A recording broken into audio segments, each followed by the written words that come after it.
1000 сомго соон эс алса болот. Сиздерге рецепт менен бөлүшөм. Видеону сактап алыңыздар. Достор, Белориканы bir кефири, органиктен bir натуральный сок 170 сом, мына 120 сом и легенданы суусу. Мына крупный чыгыптыр, свежий, бул bir челек 300 сом экен. Плюс класстар и 500 сом бензин. Жалпы эсептесек 1000 сом. Эми нан алсак деле где-то 1100 сом тегерен болуп калат экен.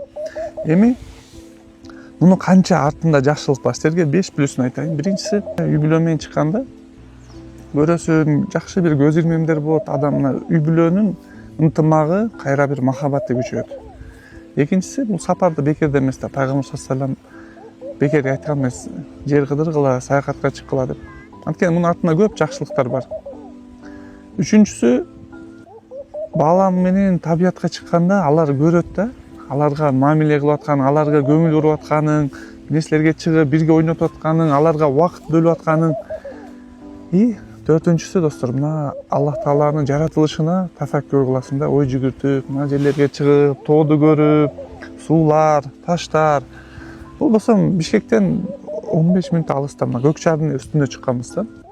Ушундай сонун бир жыйынтык бар. Эң акыркысы өзүң да, жүрөгүң тынч, алхамдулилlah, шүгүр кылабыз да. Бутубуз бар, колубуз бар, көзүбүз бар. Аллах Таала бизге ушундай нематтарды бир шүгүр кылбай айлан жок да.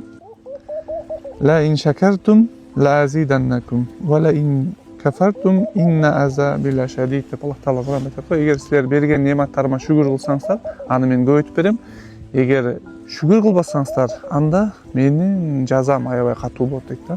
Ошон үчүн ушундай жерге чыгып, болгону 1000 сом же 1200 сом.